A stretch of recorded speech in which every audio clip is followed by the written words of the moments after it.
I got a question. I heard recently that when someone puts on weight, they their fat cells get bigger, and then when they lose the weight, they don't really lose fat cells. They just lose the fat that's in the fat cells, but the amount remain. Correct. So do they gain more?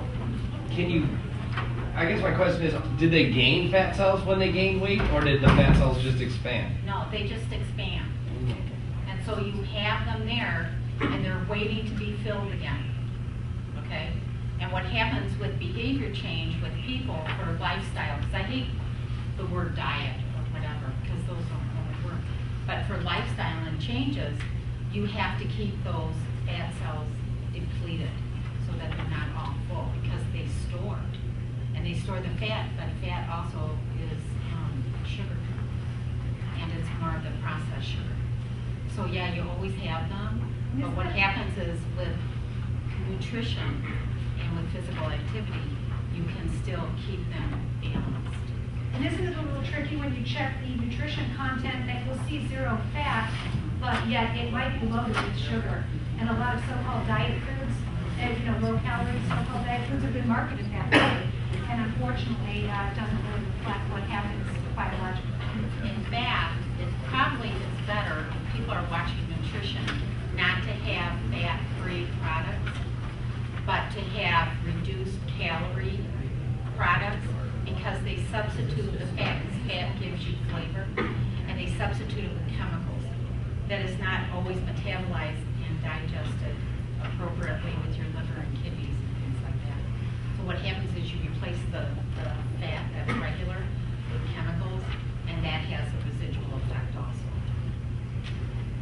Well, we thank you for your participation, your attendance tonight. Any further questions or issues you have will be open for discussion during the cooking demonstration. So both Cheryl and myself will be on hand at this time, and it's time for your second choice of breakout session. Can I please tell you on your evaluation, if you like this kind of thing, if you want to have more discussion or interaction, would you write that on there so that we can do it? Because this is like a first-time thing for MCC, and I see it as a positive change and a way to engage people and get some current issues out in the open and participate. Okay? Links, and one of them said UKICS. So I bet if you click on there, it might rotate. I think the orchard in Hebron also. Well, there's a, yeah, there's a lot of orchards. I just happen to know this two off the top of my head. So, and vegetables too. Yeah. And then we had a question here. What about meat? So, if you want to buy a meat that doesn't have antibiotics in it, things like that, so really good clean poultry. Okay, one principle of eating locally is buy a freezer and spend large chunks of money. Like either this weekend or next weekend, I'm going to spend about $500 getting some range-fed beef. It's a half of a half. So I'm splitting a half of the beef with another person. She happens to know someone who has a farm. So that's one way to do it. But I know that there is a beef seller at the Woodstock Farmers Market, so that would be a good contact. I've had her beef, it's really good. I've had her beef too. It's not cheap, but it's really good. It tastes like meat, it tastes like Real stuff. And for the most part, if anybody who does that sort of thing would be more than happy to sell you, large quantities of beef, because it's way easier for them to go to the farmer's market and trying to get people to pay $70 for steak. So that's a good choice. I also, there's Harvard Egg, and I probably shouldn't be giving this information. I don't know if she sells a lot of chickens, but I get my chickens from her. And that's on McGuire in Harvard. And of course, she's pretty much an egg specialist, but she grows a few meat chickens every year, and I order usually 10 at a time, and they're about $10, $12 a piece. But I would say farmers markets are a good place to start, and the internet is a good place to start. Because a lot of these small farmers have sites now and they'll do business. So we'll do it that way. In fact, at this conference I was at Monday, they said you have to have a website. You're just not going to make it if you don't have a website. So yeah, there are local sources for meat also. There's local sources for cheese. I think And there again, the Woodstock Farmer Market, the great thing about Woodstock's Farmer Market is they only allow people to sell what they grow. Now, and that's another thing you want to be careful about when you're looking at farmers market. Ask what the rules are. Because sometimes people, okay, if they're selling bananas, watch out. Those are not local. So, but there's I think it's called Prairie something cheese, and they sell it at the farmers market in Woodstock. And I think they also sell through Wisteds, but they're not in a lot of the big box stores yet. So if you just, or you can make your own. I started making cheese and food. So, other questions? We had some here, right? Yes. What's the price difference compared to grocery store product or produce?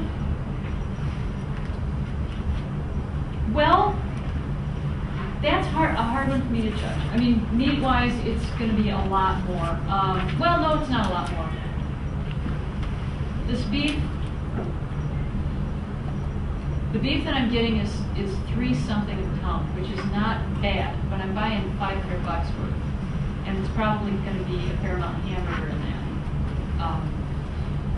So the chickens, like I said, the chickens are pretty large, and they're $10 a piece in the store. A smaller chicken would be, you know, maybe $3 or $4. What about the box produce? The box produce, I have no idea. And this is where my ignorance is, because I grow most of the produce that I eat. But that said, before I did the talk, I didn't actually put this little stat in there, but I thought, you know, it's hard to say if you're saving money if you're gardening, because you're doing an awful lot of work. If you figure your labor in, forget it. But seeds, I suppose, maybe $100 for seeds and supplies.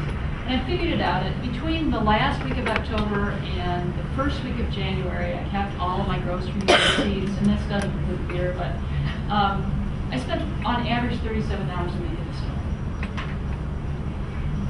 I buy milk, I buy eggs, I buy flour, but I don't buy potatoes or onions or green beans or a lot of other stuff. And I buy fruit because we're starting an orchard, but we're not at a point where we're producing yet. So, but the other thing,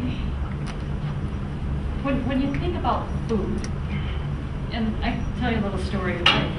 I had a rather unpleasant year in North Dakota. After I finished my doctorate, I got a postdoc position at the USDA research facility in Mandan, North Dakota. It's cold, North Dakota. But I found that there were these awesome greenhouse tomatoes from Wilmot, North Dakota. They were just outstanding. They tasted like real tomatoes, and this was going to be my saving grace through this horrid winter, that I could have these tomatoes. And I would have my tomato sandwiches for lunch, and people would say, wow, aren't those expensive? Well, they were $3 a pound. You bought one pound, 3 little tomatoes, $3 a pound. People thought that was hugely expensive. It's cheaper than lunch meat, really. So you have to consider what you're getting nutritionally. And produce, in general, is a lot less expensive than toy peas. So where's the trade-off there? I bet if you stopped eating processed foods and started cooking more, you would be saving money, I'm guessing. Even if you buy organic produce. That's a guess. I have no research.